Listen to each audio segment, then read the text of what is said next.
Hai anak-anak, bertemu kembali dengan program Gemar Matematika bersama Pak Ridwan. Ingat, belajar matematika bersama Pak Ridwan membuat matematika menjadi lebih mudah. Anak-anak, Bapak sedang menggunakan pakaian dari Kalimantan Utara. Biasanya ini rompinya dari bahan kulit kayu. Tapi sekarang Bapak modifikasi jadi bentuknya seperti ini. Anak-anak, sekarang kita akan belajar tentang sudut. Kalian sudah lihat kan tayangan tadi? Nah, Bapak mau tanya, coba di ujung meja ini sudutnya berapa? Di ujung buku ini sudutnya berapa? Coba lihat, di ujung pensil ini sudutnya berapa? Tahu tidak? Pasti kalian tahu.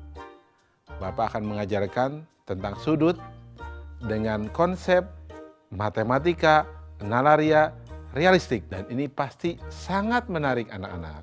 Penasaran? Baik.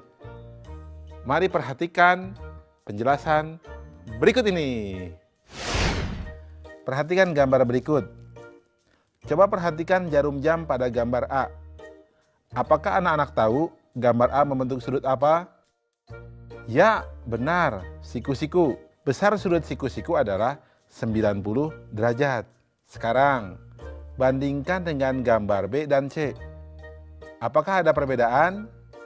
Nah, gambar B besar sudutnya lebih kecil dari gambar A. Artinya, besar sudut gambar B kurang dari 90 derajat. Nah, anak-anak, sudut yang demikian disebut sudut lancip. Bagaimana dengan gambar C? Gambar C besar sudutnya lebih besar dari gambar A. Artinya, besar sudut gambar C lebih dari 90 derajat. Nah, sudut yang demikian disebut sudut tumpul. Jadi anak-anak, jenis-jenis sudut ada sudut apa saja? Benar, sudut siku-siku, sudut lancip, dan sudut tumpul. Coba anak-anak, apa perbedaannya? Ya, betul. Sudut siku-siku besarnya 90 derajat. Sudut lancip besarnya kurang dari 90 derajat. Sudut tumpul besarnya lebih dari 90 derajat. Jelas ya anak-anak? Mudah kan? Bagus.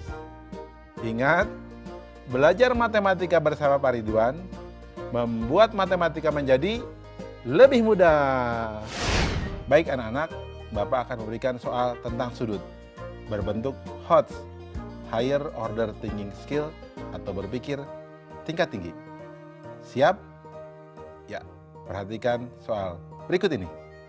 Berapa selisih terkecil dari sudut yang dibentuk oleh jarum jam dan menit pada pukul 4 dan pada pukul 4.30?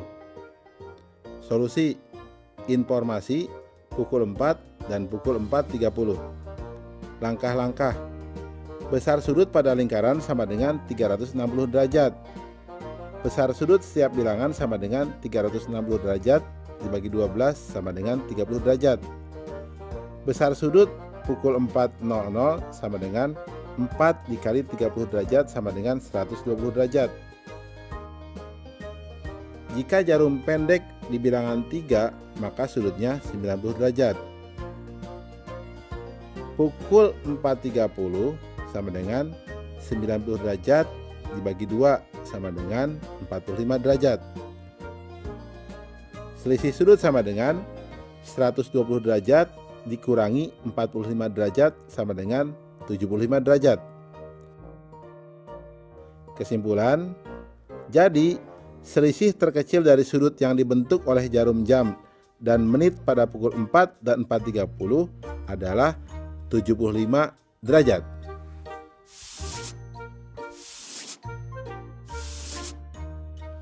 Mudah ya anak-anak ya? Belajar matematika bersama Pak Ridwan membuat matematika menjadi lebih mudah.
Hai anak-anak, berjumpa kembali dengan program Gemar Matematika bersama Pak Ridwan. Ingat, belajar matematika bersama Pak Ridwan, matematika menjadi lebih mudah. Anak-anak, Bapak sedang menggunakan pakaian dari Kalimantan Utara. Nah, senjata khasnya dari sana adalah mandau. Ingat ya mandau? Tahu ya mandau? Ya, bagus. Nah, anak-anak, sekarang Bapak akan menerangkan tentang garis sejajar, berpotongan, dan garis berhimpit. Kalian sudah lihat kan tayangan tadi? Nah, ada kereta api. Lihat relnya. Kalau dua yang sejajar, dia tidak pernah bertabrakan. Ya, karena dia sejajar. Nah, sekarang kalian lihat kalau kereta api di persimpangan jalan. Dia pasti berpotongan. Jelas ya? Bapak akan memberikan contoh yang lain. Kalian suka lihat di jam dinding pukul 12 tepat. Apa yang terjadi? Betul. Jarum panjang dengan jarum pendeknya berhimpit. Anak-anak, Bapak akan jelaskan konsep tadi dengan konsep matematika nalaria realistik supaya lebih jelas dan nalar kalian pun terasa. Kalian penasaran? Baik, perhatikan penjelasan berikut ini. Baik anak-anak, Bapak akan mengajarkan tentang pemahaman konsep garis yang sejajar, berpotongan, dan berhimpit. Perhatikan penjelasan berikut ini. Pada gambar kubus di samping terdapat beberapa garis, yaitu garis AB, BC, CD, DA, dan lainnya. Di antara garis-garis tersebut terdapat garis yang tidak akan berpotongan, yaitu garis AB dan garis EF, garis AE, dan garis BF. Silahkan kalian lihat contoh yang lainnya. Nah, garis-garis yang demikian disebut garis sejajar. Jadi, apa itu garis sejajar? Garis sejajar adalah dua buah garis yang memiliki jarak tetap dan tidak akan pernah berpotongan jika diperpanjang. Nah anak-anak, bagaimana jika garisnya berpotongan? Coba perhatikan bidang ABFE. Garis AB berpotongan dengan garis AE dan garis BF. Garis AE berpotongan dengan garis AB dan garis EF. Nah, garis-garis yang demikian disebut garis berpotongan. Jadi, apa itu garis berpotongan? Garis berpotongan adalah dua garis yang bertemu pada suatu titik di bidang datar ketika diperpanjang. Nah, berikutnya anak-anak, perhatikan gambar jam ini. Jam menunjukkan pukul 12.00. Jarum panjang dan pendeknya sama-sama berada di bilangan 12. Nah, garis yang demikian disebut garis berhimpit. Jadi, apa itu garis berhimpit anak-anak? Garis berhimpit adalah dua buah garis yang memiliki paling sedikit dua titik persekutuan. Jelas ya? Mudah kan? Nah, ingat anak-anak, belajar matematika bersama Pak Ridwan membuat matematika menjadi lebih mudah. Baik anak-anak, sekarang Bapak akan memberikan soal tentang garis dalam bentuk HOTS, Higher Order Thinking Skill. Siap? Perhatikan soal berikut ini. 3 buah bangun datar, jajaran genjang, layang-layang, dan segitiga sama kaki saling dihimpitkan hingga membentuk bangun berikut. Sebutkan hubungan garis yang terbentuk pada gambar tersebut. Nah, soal ini menarik ya. Bagaimana jawabnya? Informasi. Gambar bangun yang terbentuk dari 3 bangun datar, jajaran genjang, layang-layang, dan segitiga sama kaki seperti gambar di bawah ini. Nah, langkah-langkahnya berarti ruas garis yang sejajar adalah garis AB dengan garis CD, garis AD dengan garis BC dan EF. Ruas garis yang berpotongan berarti garis AB dengan BC, garis CD dengan AD, BC, dan CG. Garis BF dengan AB, BE, EF, dan FG. Nah anak-anak, ruas garis yang berhimpitan berarti garis BC pada jajar genjang dengan garis BC pada layang-layang. Garis BF pada segitiga dengan garis BF pada layang-layang. Nah kesimpulannya, jadi hubungan sudut yang terbentuk adalah garis sejajar, garis berpotongan, dan garis berhimpit. Jelas ya anak-anak? Mudah kan? Tentunya kalian bisa jawab soal yang Bapak jelaskan di awal. Jelas? Baik. Ingat, belajar matematika bersama Pak Ridwan membuat matematika menjadi lebih mudah.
Hai anak-anak, berjumpa lagi dengan program Gemar Matematika bersama Pak Ridwan.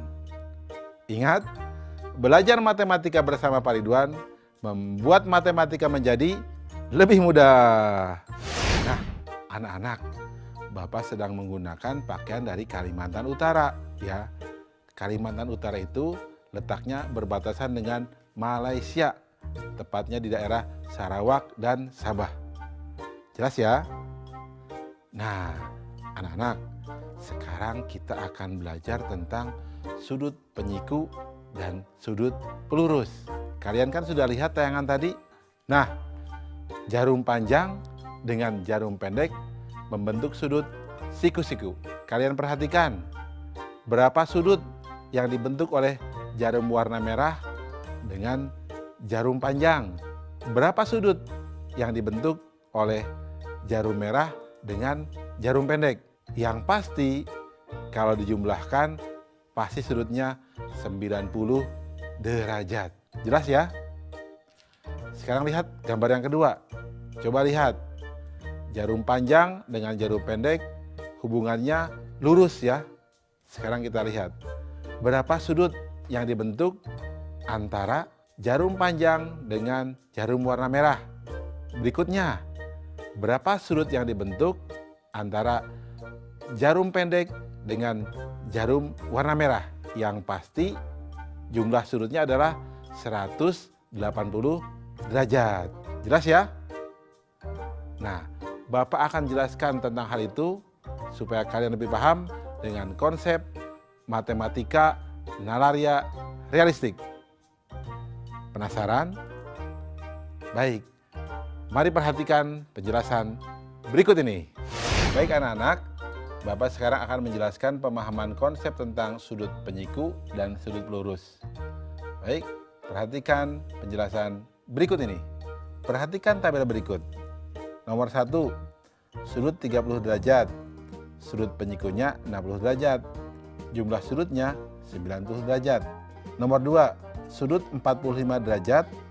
Sudut penyikunya 45 derajat, jumlah sudutnya 90 derajat.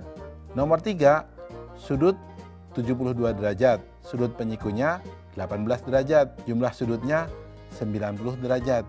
Nah anak-anak, tahu tidak apa sudut penyiku itu?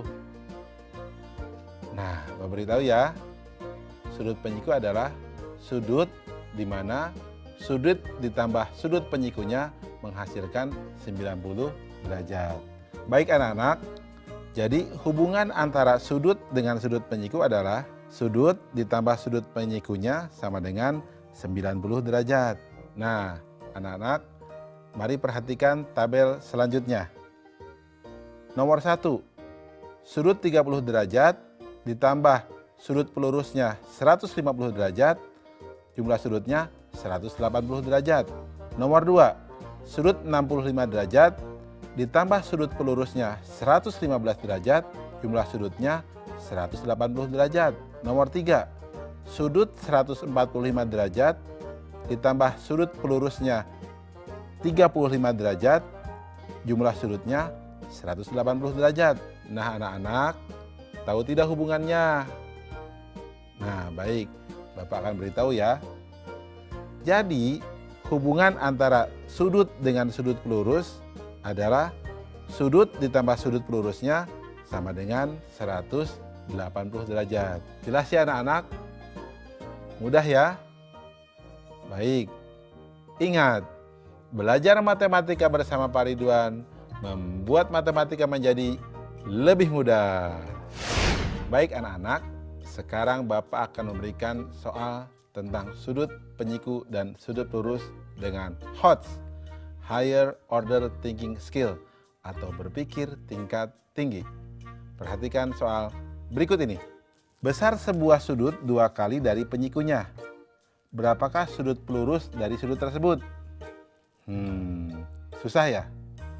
Tenang, kita akan jawab dengan mudah. Solusi: informasi besar sudut sama dengan 2 kali sudut penyikunya. Perhatikan langkah-langkahnya. Misalkan sudut penyikunya adalah X, maka besar sudut tersebut adalah 2X. Sehingga perhatikan di gambar, 2X ditambah X sama dengan 90 derajat. 3X sama dengan 90 derajat. Sehingga X sama dengan 30 derajat dan 2X sama dengan 60 derajat. Karena besar sudutnya adalah 60 derajat, maka besar sudut pelurusnya adalah, perhatikan, 60 derajat ditambah sudut pelurus sama dengan 180 derajat. Berarti sudut pelurus sama dengan 180 derajat dikurangi 60 derajat. Atau sudut pelurus sama dengan 120 derajat. Kesimpulan, jadi besar sudut pelurus dari sudut tersebut adalah 120 derajat. Mudah ya anak-anak? Bapak yakin kalian juga bisa jawab soal yang di awal tadi, ya. Pasti mudah kan? Baik. Ingat, belajar matematika bersama Pak Ridwan membuat matematika menjadi lebih mudah.